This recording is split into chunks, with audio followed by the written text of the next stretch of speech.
you all to our first panel event in our Island of Women series. To give you a little bit of background on the exhibition Island of Women, this was the result of a week-long museum studies training program undertaken by the National Gallery's entire staff in July 2018. This concluded with a practical exercise to develop an exhibition proposal. And the entire team collectively decided to explore a critical part of our island's history, which is often overshadowed by our more widely celebrated maritime heritage.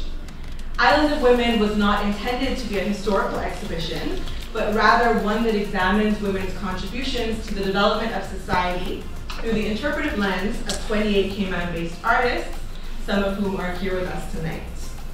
These artists have taken inspiration from extensive archival research, oral histories, family stories, and historical objects to produce works that range from traditional craft to illustrative painting, video, and installation work. So through this program of complementary events, we're extending that conversation. And tonight, we're really privileged to hear these firsthand accounts of women who experienced the maritime years and women in our community. So tonight we have with us Ms. Mickey Anderson, Ms. Nettie Bush, and we're also expecting Ms. Vera Frederick tonight as well. We'd like to extend our sincere thanks, of course, to our panelists and also to the Seafarers Association and to tonight's moderator, Ms. Arthur-Lynn Pedley, who is herself an outstanding member of our community who's contributed so much to education and culture here as well. We're beginning this evening tonight with a thematic poetry reading by the wonderful Ms. Nazaria Sukuchelet, who is one of our artists in the exhibition and also just generally in Cayman, and a poet as well. So, Ms. Nazaria, if you want to begin. Okay. I've been told I have to use this, so. This poem speaks to the symbiotic relationship between Caymanian women and the sea. All the sea gave, all it took, and reminds us that there were pioneering women who took to the seas themselves and conquered her just as our men did. The ladies in blue.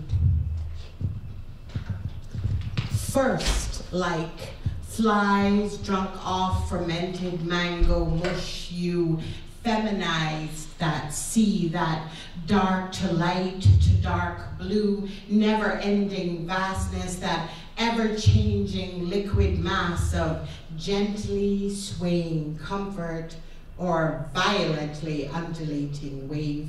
And you vow to conquer her like pilgrims drawn to worship on frothy shores.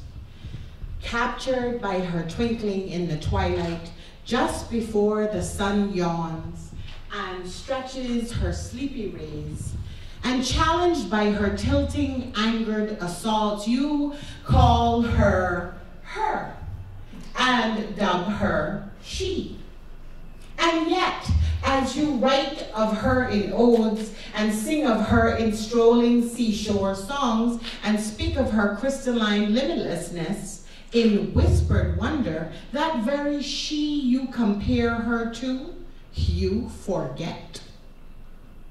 You forget as if our tears as we wailed on rocky bays for loves she did not return didn't contribute to that intoxicating lady in blue. You forget as if in your absence, father, husband, man, we, her original she, didn't woman that cat-rigged single-mast sea vessel out into the deep, 3 by 3 to hook, to hitch, to harvest bounty from her abundance to feed our future. You forget, as if we didn't go up that mountain, our weighty bodies as ballasts. You forget. You forget as if those smooth hands like those of Lady Valma, inspired by Daniel's terror, didn't cut that curvy plop nut branch and run across it with that eyes and rib that fiddle wood, so we too could fly across your she. On salty breeze, chasing our Serrano Key dreams to fill our hulls with speckled seabird eggs. You forget. You forget as if I, with my heart, my sweat, my doing without and making do, didn't bankroll your travels with her across she. You forget. But time, she, and stories, and songs, and dance, and poems, she'll remember. Time will speak of the her, that she, that inspired your devotion to the sea. And then you will remember. Oh, I wish I were a seabird. I'd fly away from here. Then you'll remember.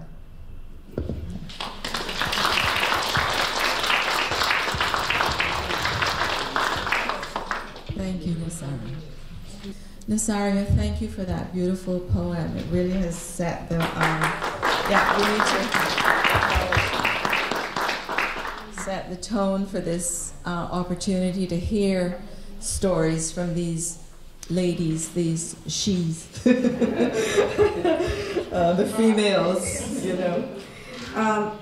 I'd also just like to add my voice to what Maya has said and to say welcome.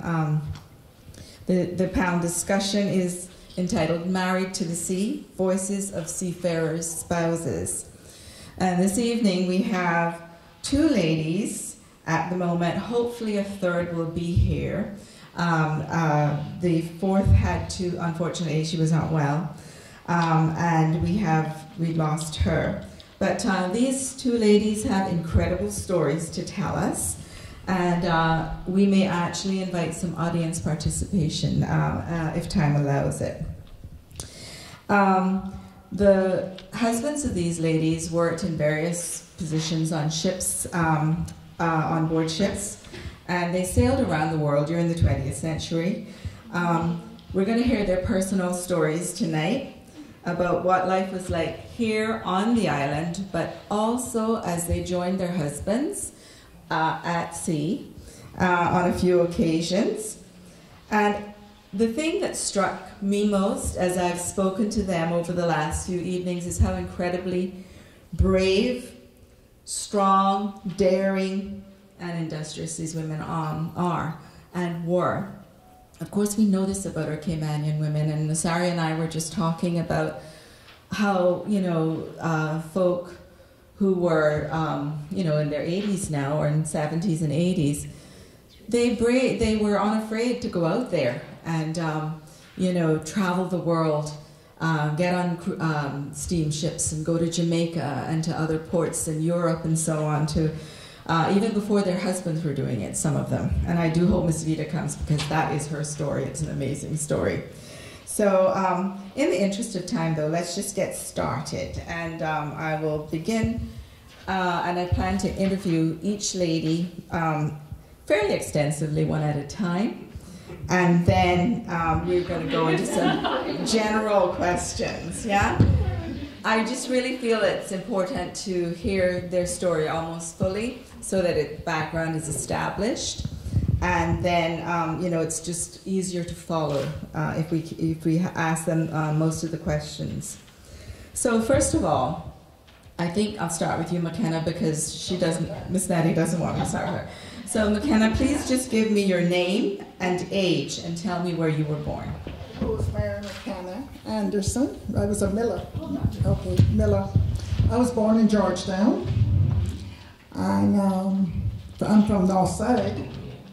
I'm one of the millers from Northside. I guess people thought about them because of the nation I was. And I lived in Northside until I was 7. And then my father, believing that you should have the best education, he sent me to town at 7 to go to Triple C with my aunt. And then when prep school opened, he transferred me because he was an elder of the church, you know. Okay. And I went there until I was 14. And he said to Edna was 9, my sister Edna Moore, and Rosemary was, Edna was 8 and Rosemary was 9. They were aunt and niece. He said, no, you girls got to go to Jamaica to school because the world don't stop on the Cayman in a tree. I guess that was the way he did. Right. And he sent us off to Jamaica on the Cayman.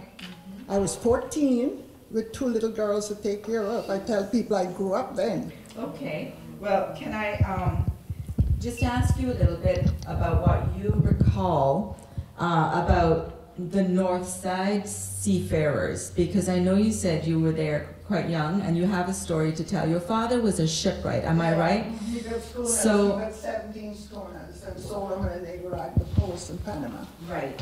And so I want to know some of your earliest memories of being the child of a man who was a shipwright. Oh, they were wonderful. And tell us just a little bit about that, because I think it's important to know your connection to the sea.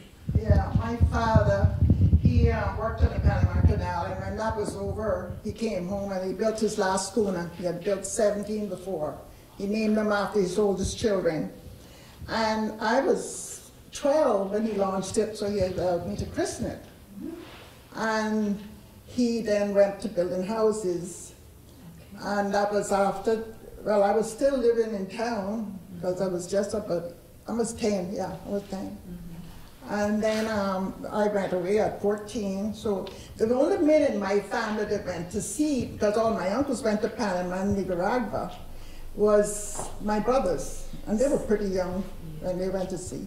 Right. So the older generation went to Panama, Nicaragua, of necessity, and they helped to supplement their income. Yeah, their by income. working Some of down them there. didn't come back. That's Right. a great event. Okay, yeah. So you then headed off to Jamaica and you did your final schooling there. Okay, and was that where you met the man that you eventually married? No, I was out of school for about 2 years. Okay. And I But went in Jamaica? in Jamaica, yeah. And he married me at 18. Okay. And we had 3 babies, and then we were pregnant with the 4th one. And my father was sick and we went to care him. So being the daughter that loves her father so much, I decided we're going home. Oh my God, the biggest regret. The mosquitoes was thick. There was no electricity. Right. There was no helper, which I had all the time I was in Jamaica.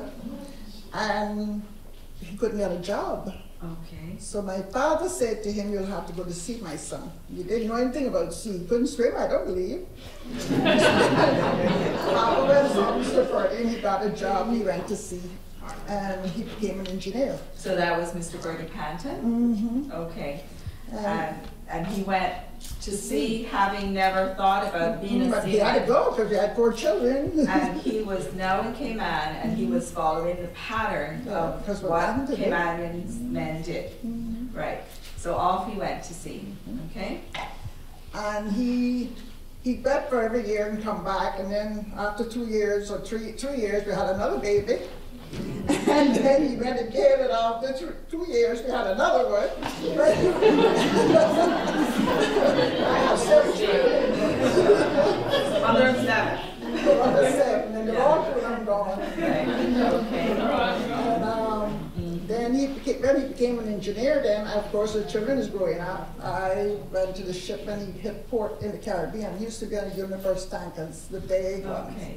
And what position did he hold on those Engineer. tanks? He was an engineer. So he must have picked up everything pretty quickly. Yeah, he was a pretty smart guy. To get me, he was a very smart guy.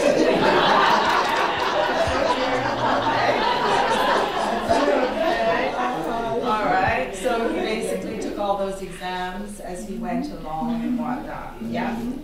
Okay. And you met him, as you said, in some of the ports.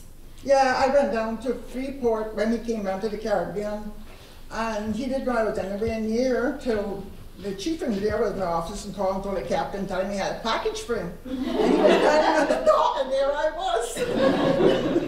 I did it that about 4 times, so Yeah. Well, I went down to South Riding Point, and I had to go to sea to get the boat. Oh God, that was stairs, and you had to jump. And when I got there, the men were waiting upstairs to they put down the stairs, the big one, and then they were waiting. I got off. I thought, I hope this is the right ship, because I was so. And when I got to the engine room, he said, "Just saw you sitting there." And I was in New York, in the Hudson River one time, and then for a week stuck. And Okay. I went to Trinidad for 2 weeks one time. Okay, so you were in the Bahamas, Trinidad, New York. Those were the three main ports that you went to. Yeah, because I didn't leave my children to go to sea. And it was because you were the mother of 7 or 5 or 6 at that time, yeah? And whatnot.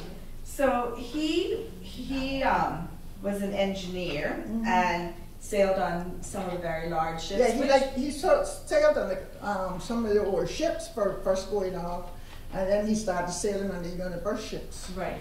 And did those ships go pretty much all over the world? No, one time he was running from Ireland to the Gulf, took a month.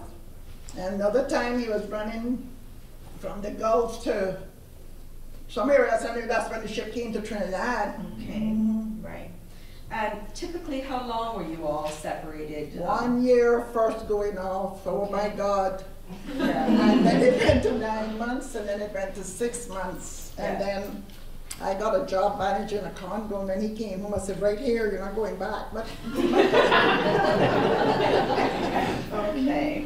after 25 years, though, it wasn't easy. He was at He went to sea for a living years. for 25 years, and I had those children to send to school, to college, you name it. Okay, we're going to get to that in a little bit. I wanted to know, most of the children were born then when he was at sea, so you went through this. No, only 3. We only had, we had 3 in Jamaica. 3 in And Jamaica. I was pregnant with Olson, so I had half of him Jamaican, half here. Okay. And then the other 3 little ones. But he missed the birth of the last 3. No, in the last one, he was here for his birth. He came home to start building a house, and he took a year off. So comparing that experience of giving birth to the ones when he was away, was it quite hard for you here in Cayman? I guess I was used to everything by that you time, were you know. familiar with Yeah. being a mom and, Being a mom, yeah. and dealing with newborn kids and so on. So that wasn't a big issue for you. Okay. Miss Nettie, you think we can start hearing a little bit of your story now? Oh, yeah. Okay. Come on, let's give her the mic then. No, I think the gentleman, yeah, but just hold it for her in that direction.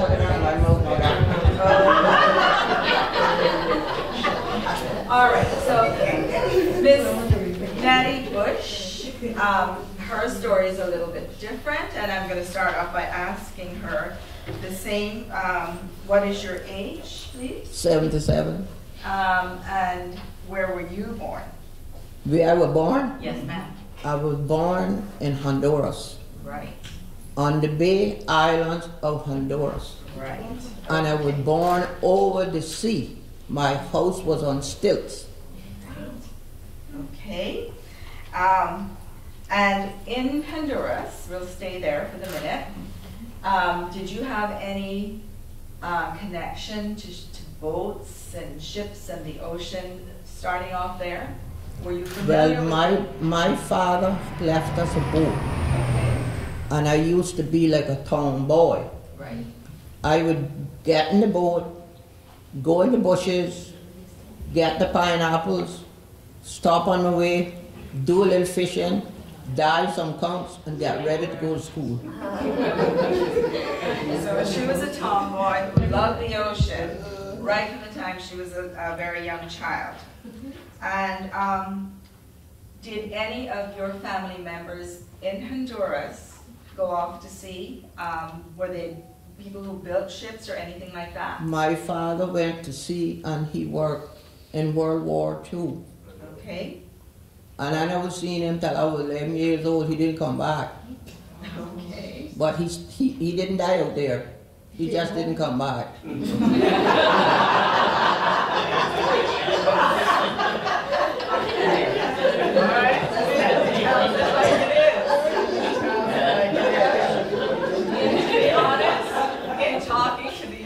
I've been so incredibly struck by how frank and honest they are. things of that sort, because life was not a bowl of cherries, and they don't hesitate to let you know that. Yeah, well, when my mother say your daddy coming, I run under the table. I didn't know what daddy meant. Okay. I was 11 years old when I seen him. Right. Wow. Okay. Yeah. But you still enjoyed living near the ocean and all the good things that the ocean brought to you as a little girl. Yes. Yes. So, My living was on the ocean from the time I was born. so tell me then. I'll tell you one Go thing. ahead. We was born in I was born in a small little house. And a ship was crossing. And she ran aground, and she was full of lumber. And my mother and many other mothers swam out and brought the lumber back, and we got a bigger house through the ship going aground. That was the story of people in Cayman too, many years ago. Yes, that's correct. There are homes in South Sound that I'm aware of. I haven't kept up with it, but years ago in the early 90s, I visited. I was doing memory bank work. And as I interviewed some of the older citizens, they would point out furniture and items in their home, and they would say, you know, that came from this shipwreck, or that piece came from another shipwreck. So, the red ship that brought yes. around in Georgetown. Mm-hmm. Well, I don't remember that. No, you wouldn't. Yeah, but I'm aware of it. Yeah, and I know that some people got. People used to go and get the rice and the things and whatever. So, Miss Nettie, sticking with your story, what brought you to Cayman, and at what age did you come to live in Cayman? Well, a lady by the name of Leela Yates, she used to be a midwife. And she came to Honduras with some of her family and was asking if they could find somebody that would work with her. And she came and saw me, and I came and worked with her. And I was 16 years old. I came up on a boat, and the boat was named Miss Judy. And I got seasick because I was used to paddling a boat. So I was in a big boat now, and I couldn't, you know. But eventually, when I saw Cayman, I said from the beginning, that's where I'm going to live. I liked it from the start. I traveled all over the world, but Cayman is my home. Yeah. So that was 16 years old, and you came. Now, I'm just curious, why did people recommend you to Miss Leela? How did they know of your interest in midwifery? I wasn't interested in it. No. They were just trying to get you off Honduras. She just asked me if I would come and help her, Okay. and I certainly did help her. Right. If the things that I had to do, oh my God. Yeah, yes, you can imagine. Yeah, right. But you didn't stick with the midwifery field, though. You did it for No, 2 years. I worked with her, and I saw several children born. They called me grandmother now, and Right. I had to go on the beach, get the fish, come back, make the dinner for the patient, help bathe the babies, stay up in the night when the baby's crying, get up next morning and do your breakfast and do your chores. That was the work that I had to do for her. And that was how she needed your support. Most of you, the Caymanians in the crowd here, might know about Nurse Leela. And those of you connected with the trust might also recognize the name because they own her home in West Bay, and it's one of the properties they're trying to eventually interpret, and once it's fully restored and so on. But Nurse Leela didn't just go and do home visits. She also had a room. Was it 1 or 2 rooms in her house? 2. 2. And so many women who couldn't have her in her home for whatever reason, mostly because of space and other children and all that, they'd go to her home, and then this is where Miss Nettie's role probably came in. She was looking for support there in the home, right? Yeah, I had to do everything in the home. Right, okay.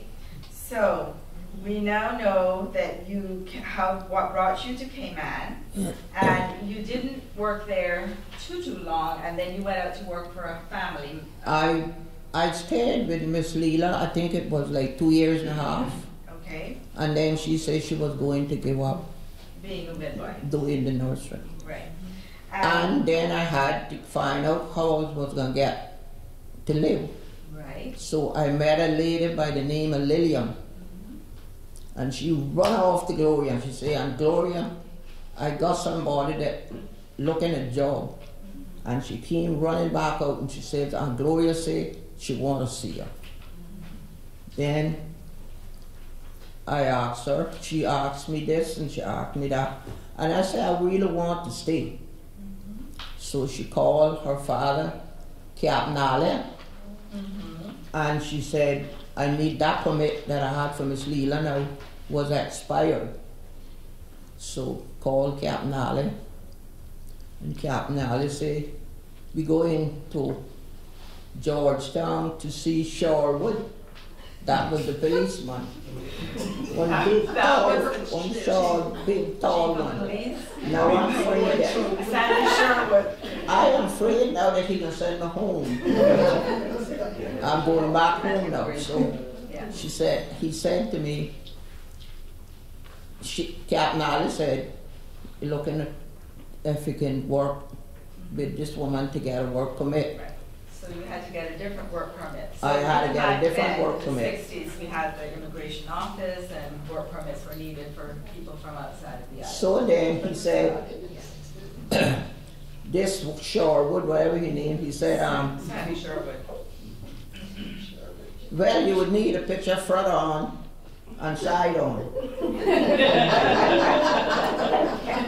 And I did a picture front on and side on. And Lord, that turned out bad because I was so frightened. Okay, so you worked with Miss Gloria for a while. Yes. No, this is with Gloria. I was going back now to get my other permit. Okay, right. And took the pictures and said, "Come back tomorrow." Goes back tomorrow now, hoping that everything okay now since I took the pictures. I wasn't nervous no more. So he said, he took the little book and he said, it would be £1 for your permit. He stopped it and he said, "Now you're a resident of the Cayman Islands." That's how easy the permits was then.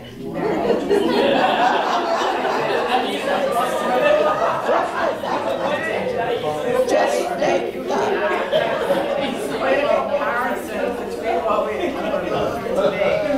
And I still got a little of the book. You still have the book? Yeah. Okay, as proof. I think the museum needs to get a hold of that. Yeah. Okay, and you then worked for this family in West Bay for a few years. 17 years. Yeah, but then you met a young Caymanian. I say that will come up. I met Cecil. I was going to Church of God. Now, Cecil named Cecil Bush. Going to Church of God, and the breeze was blowing hard, and my poor little dress was blowing up. And this man coming on the bicycle, and he keeps saying, "Your dress is blowing up." And I got to church, and he peeped in through the window, him and Jerry Patton, looking for Panza. Anyway, I sat down in church, they waited outside, got back, right up, and when he said, "I like you," and I said, "But I don't like you." So Gloria said to me, Netta, who that is outside now? I said, he said, his name's Cecil. Captain Alice said, keep away from him. Keep away from him. Anyway, it ended up that I was engaged to him for 7 years. So this is part of the interesting story, because Cecil, when you met him, was a seaman. He was already going to sea. And Nettie was trying to get herself established here in Cayman, and very hardworking. I think she had earned herself a reputation for being a very hardworking woman, very dependable. So tell me, you know, a little bit about what made, you know, when you decided to get married. Don't tell me what made you decide to marry.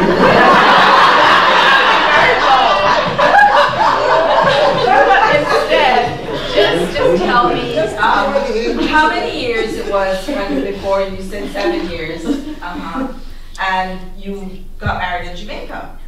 I got married in Jamaica in 1966. Right. And at that time I was still staying with Gloria. And well, we came back home, but why we got married in Jamaica is because the year before that, Cecil had gotten a car accident, which the 7 years came up that I waited every time I went to get married, he got a car accident.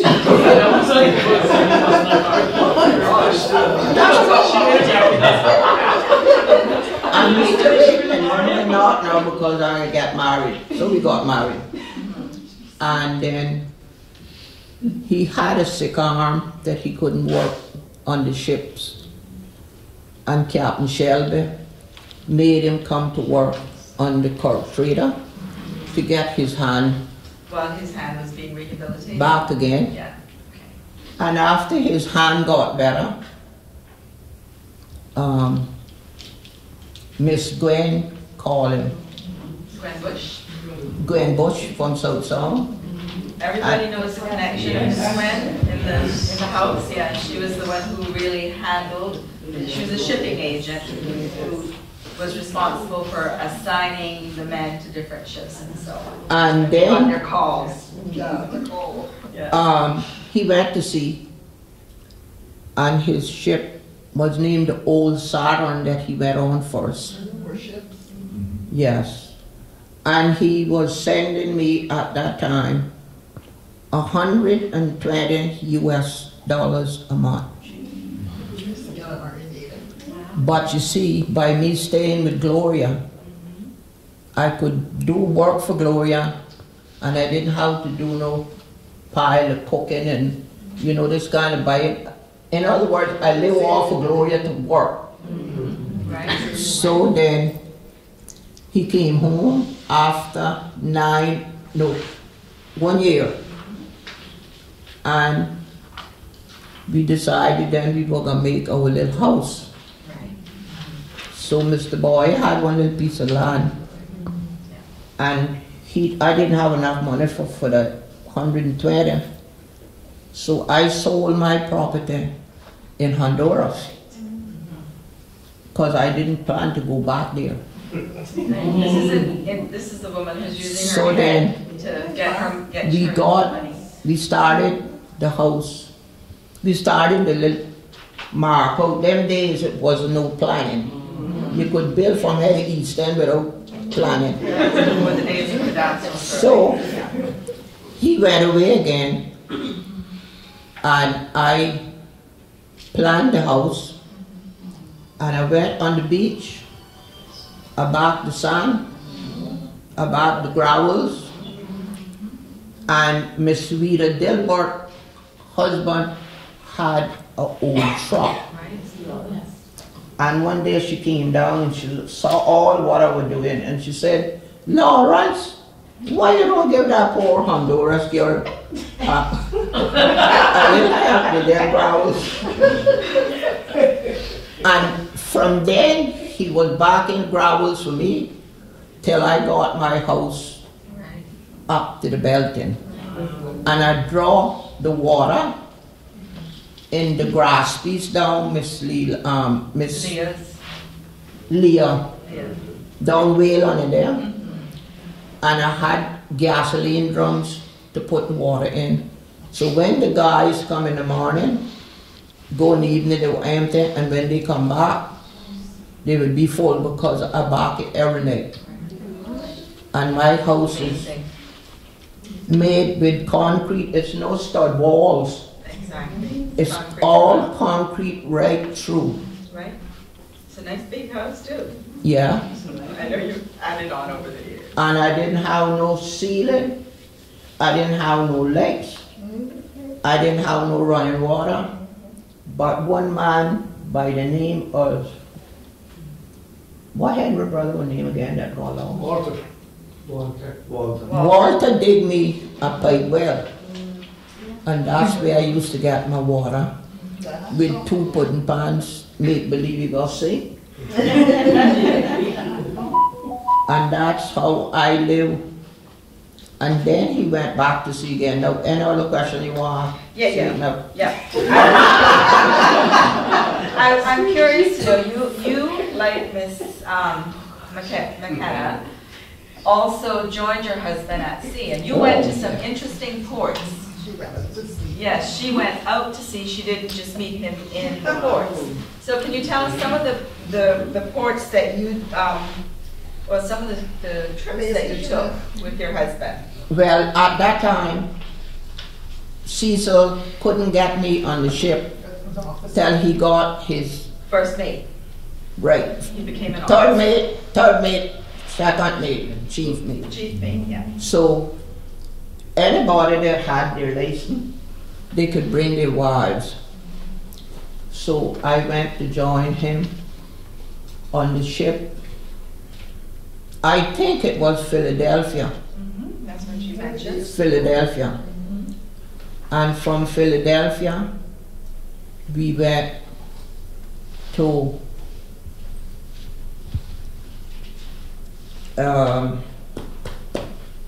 up through the Okonoko River to get iron ore from what is Spanish name is again?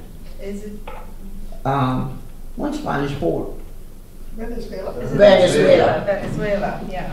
And every ship that I went on, I have a little sample of every ship that I went on. I got a little bit of the phosphate, a little bit of the sand. I had the sand from Bahamas, Okay.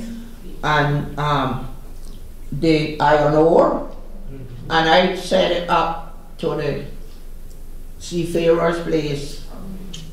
All of that now I did in different voyages. And you donated it, and it's on display? But Did you say? I set it up Seafarers, there. yeah. So you also told me that you went to Nigeria? Yes, I went to Nigeria on a ship, 125,000. and she was 195,000 tons. That's a young person. What's a young person? That was the Patriot. I got a picture. And I was there. The landmark for going to South Africa, the whole of the beach is nothing but flares of fire. That's how they're burning their oil off, so they have so much oil.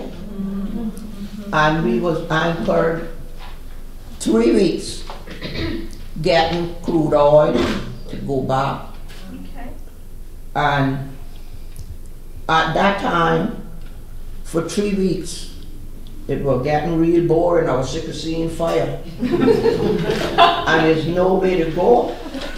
So I decided to go down in the engine room and dig up in their boxes where they used to have to clean the engines, and took out coats and pants and everything that was good. And the little boats used to come around selling fish and shrimps.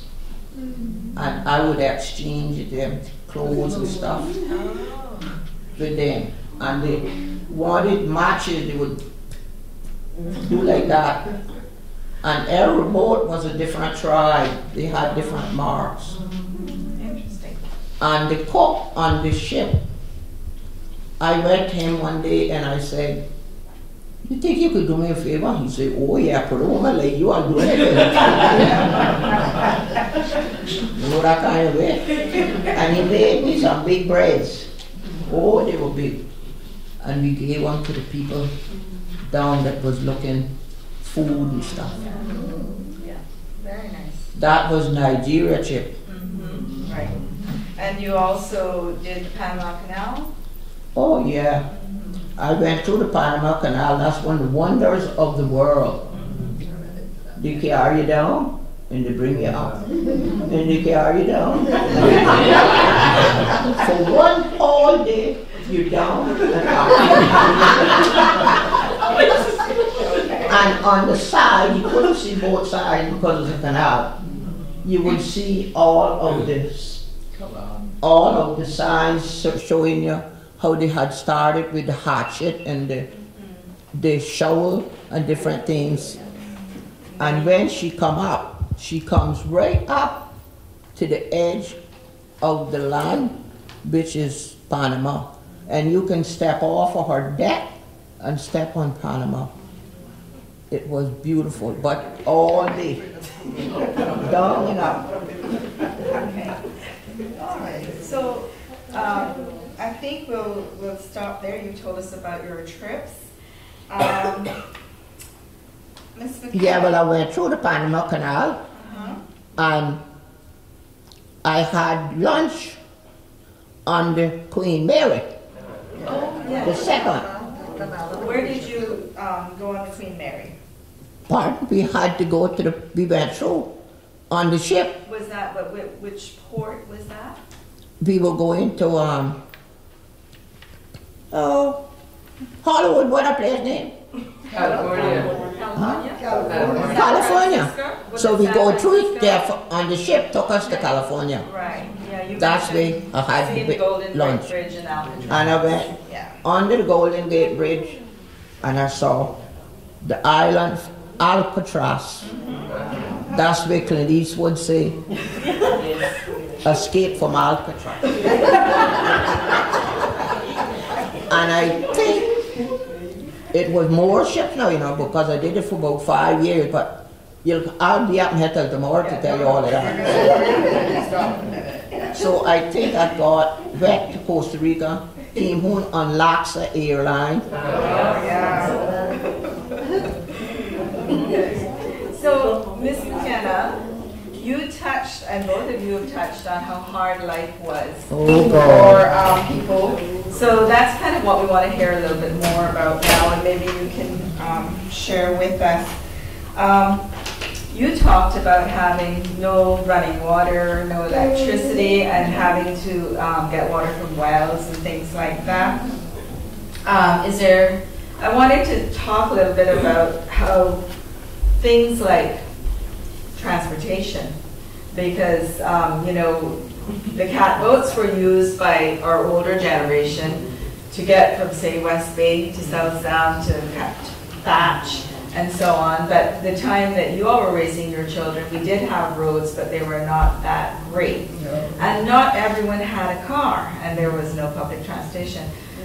One of my vivid memories is being sent by my parents to go and engage a passage. And this is from West Bay to Georgetown now. My mother would say, we need to go to Georgetown either to shop or to go to the dentist or to see a doctor or whatever.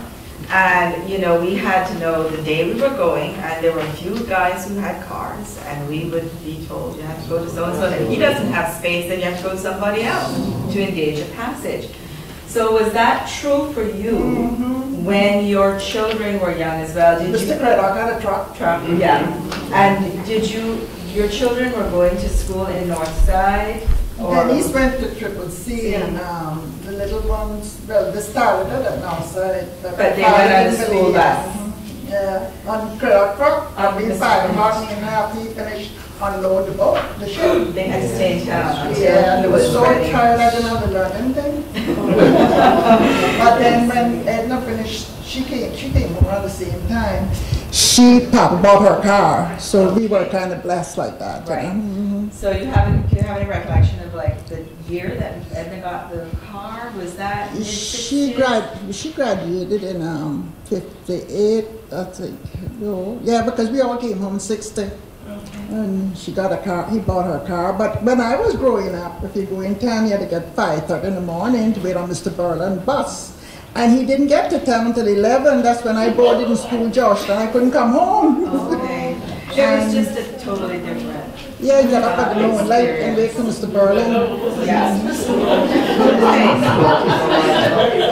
Okay. Now bringing up, I'm talking to you now, you had your family health care and so on. By the time your kids came along, were you know, with the hospitals in... We had a hospital, Georgetown. But were you all still relying a lot on home remedies and things of that nature? Of course. Yeah. You had to. Right. We had a district nurse, Miss Jessie, which was her name, and she would come by once a month or once a week and look at everybody and give them little medicine. Right. Right. And with all the men being away at sea, how did that impact your like social life and so on? I mean, did the women in the districts actually organize? Where did their recreation and social life? Church was the center of everything, wasn't it? And what did the churches provide apart from Sunday services? Well, we'd have garden party at Christmas time and harvest. That's all I can remember. Right. Okay. We go to Christian Endeavor in the evening, go to church 10 o'clock in the morning, but we had to walk no, so from Frank's house? No, right? Old Man Bay. Old Man Bay, okay, from Old Man Bay. So you walk for 2 miles to get to church? Well, my father, he was the elder, so the minister always gave us a ride. Okay. And if not, he would put the two smallest, well not my children, but we were growing up. He would put Billy on the back, Maiden on the front, and we walked it, just church step, the o'clock in the morning outside.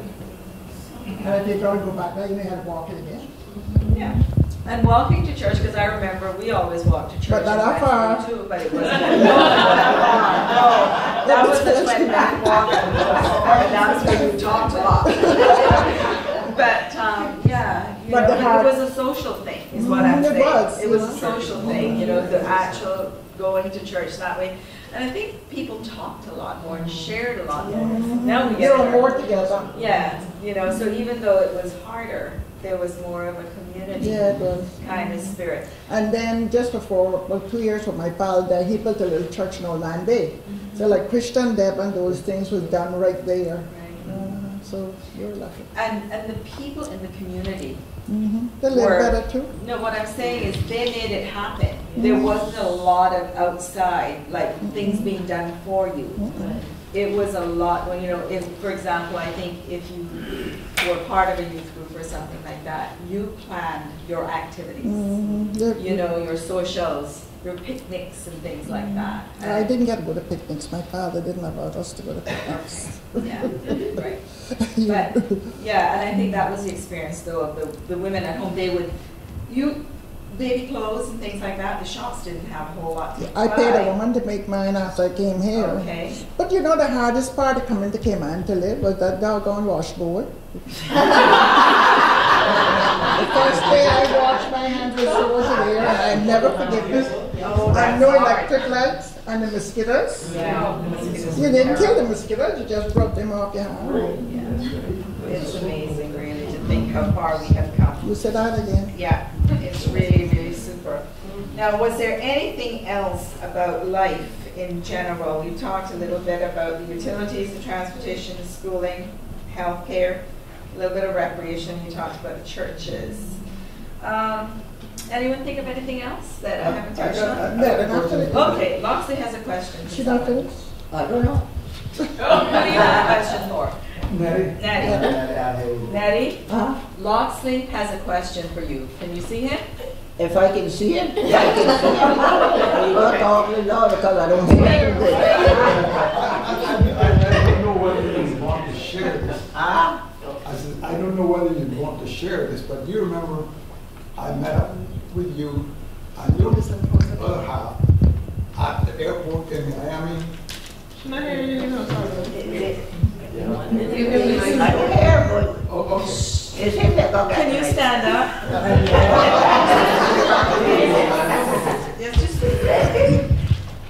I don't know if you recall, but one evening, late afternoon, I met you and your other half at the airport in Miami. And you recall the story that the mission you were on, you'd come in from Tampa. I don't know whether you want to share. I went to Tampa, yeah. I was in Tampa. And I remember him telling me that you and him had jumped off the dock this week. Is that true? That's true. But your mission to Tampa. Your mission to Tampa. Do you remember what you were doing? You remember your mission to Tampa on that trip? Why were you going to Tampa? I guess I'm going to look for Cecil. Tell me what it was. Well, you shared with me, you said, I went to Tampa to get him, to take him home. Oh, what you were bringing him home for? I thought you were the one who was bringing him home. You see, that's when I was in love. I tell you what will come up. Sooner or later. Before you know it there, I got married in Jamaica. Right? So Cecil decided now that we're going to get married in Jamaica. So he went to sea and he came back. And before he got married, while we were married, he got in a car accident and broke up his legs. Then he went to the hospital and he came out of that, and I was in Jamaica in university looking after my legs. And Celeste called and said, Cecil is coming to see you because he's dismissed. And I got up now all dressed up with my ring and all this kind of stuff, you know, making them know I'm still engaged, so women love him, all that kind of stuff. Waiting for him to come. And Celeste called again. She said, Daddy, Cecil can't come. He got off the bus and the taxi dropped him off and broke his leg again. That is exactly why I didn't get my 7 years every time he got out.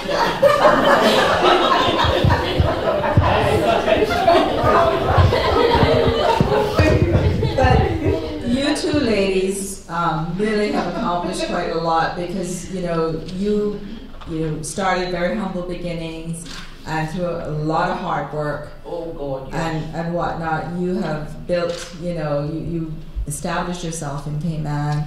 You actually adopted quite a lot of children and helped to raise a number of children. They have no children of their own, but they have a legacy of supporting young people from Honduras and Cayman. When I came to Cayman, I knew that I had to send some little thing home for my relative. They used to have big daddies there. Remember them candies? Sugar daddies. Sugar daddies. And brown sugar and something else. Anyway, it was a man by the name of John Bothwell. And he used to have chickens. Yep. So we want chickens to eat for Sunday. And Mr. John Bothwell was very grateful. He would give you 1 million chickens. But I wanted the sacks that the feed came in. And he saved all the sacks. I wanted 1 sack or 2 sacks, all alike. And then I started to make jackets to put on the old people that needed their jackets. Yeah. And the money that I saved, I bought a sewing machine, and I still have her from 1961. And I used to sew clothes, and that money I used to buy little stuff to send home for my people. Yeah. I never forgot my people. Right. And I went back to Honduras. I came up here as Netherwood. And I got married and went to Bushes. She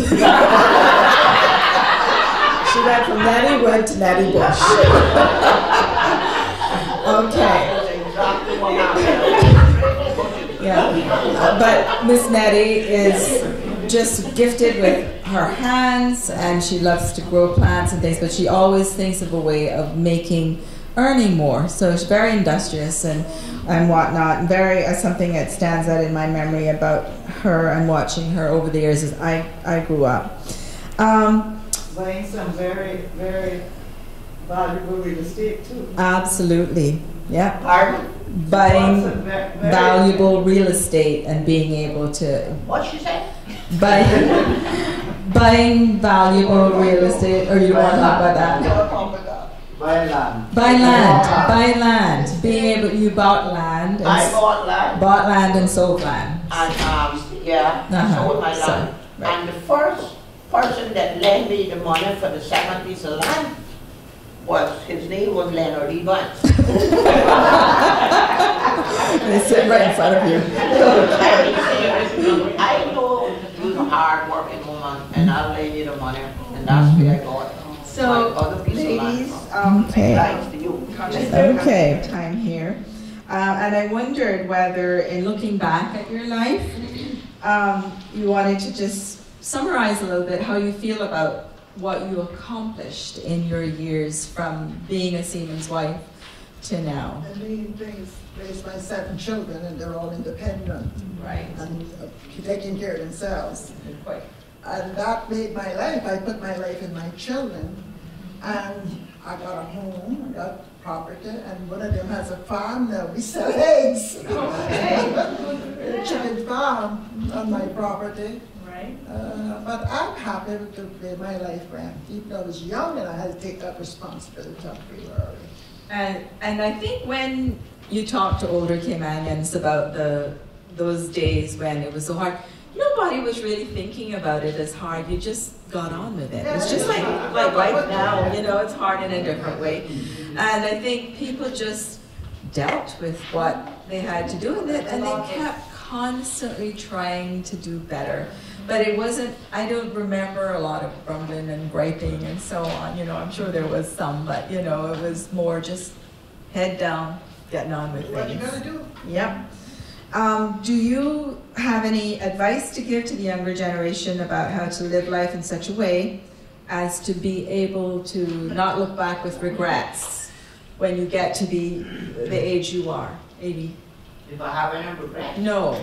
I'm saying, what advice would you give to young people? Oh, darling, I would tell them work hard. Okay, work hard. Work That's the hard answer. and stop putting your money where you can't put it. If you need sugar, don't buy salt. All your ladders must have oil because you don't know when storm is going to come. Okay. And how your matches and your flashlight. No candles and no lamp, because when the breeze blows, that's what catches the fire.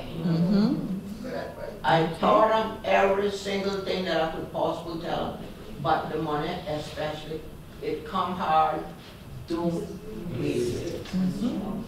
Okay.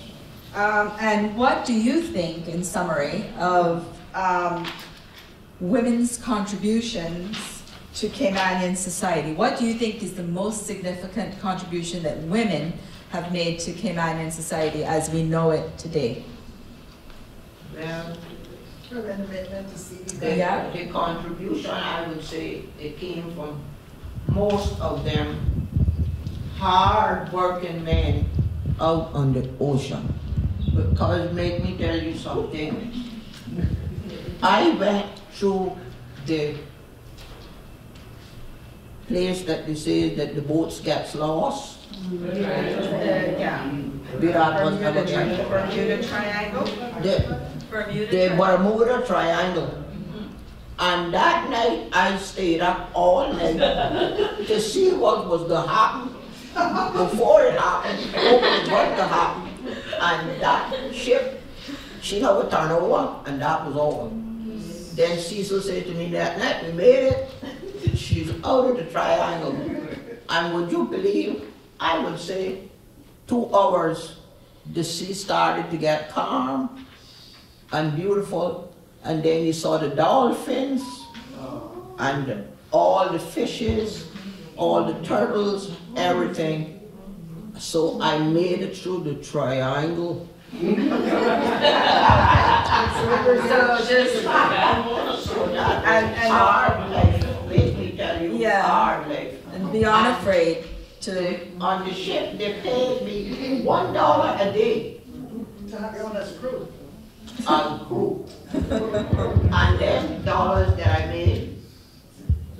One year they put for Cecil had to be Cecil. They had raised, you know, it used to be 9 months. Then they put it up to 12 months, and I say, oh my God, if he come home, he'll get another accident. I gotta go on the ship for another 3 months to stay with him, and then we'd have a little more when we come back. Well, it worked out, and that money I've saved and bought paint and nails for my house. Very industrious. Very, very industrious. Yeah. So did you want to?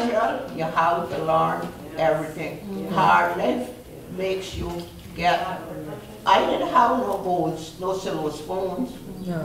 I was very, very poor. Mm-hmm.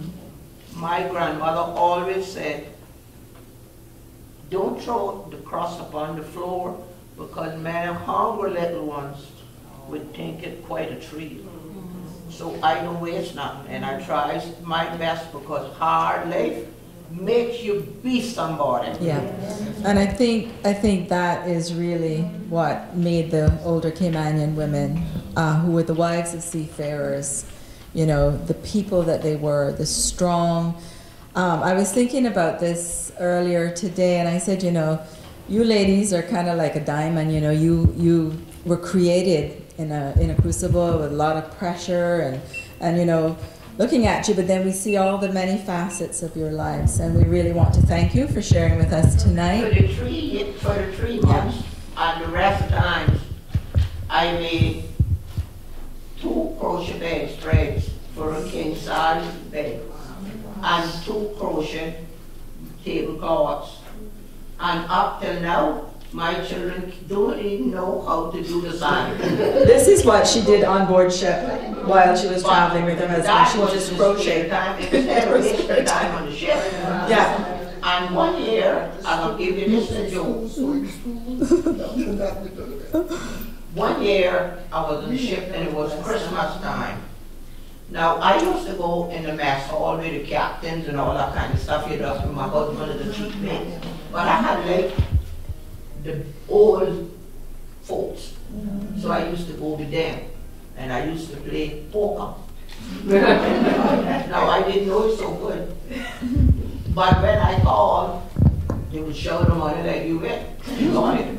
So Cecil got in the room and he said, Daddy, them boys must be like you because you didn't have no 3 spades or all this stuff. He said that was, they must have just wanted to give you the money. So it was coming Christmas time, and they have big brooms and big mops and this.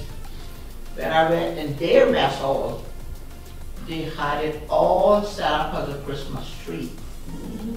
And they had the aluminum cups hanging on the brooms and the mops, and money inside of everyone. And they said it was for the woman that was on the ship. Only woman. Thanks, Miss Natty. Okay, we've really enjoyed your stories, and thank you so much for sharing with us. Maya, do you want to say or ask questions or anything? Well, I just want to reiterate the thank you again, and thank you to you, Ms. Pedley, for being an exceptional moderator this evening. Thank you to everyone who came out to join us tonight. I think I speak for everyone here when I say we had a wonderful time, and we really appreciated all of your stories. So thank you so much for joining us this evening and for everything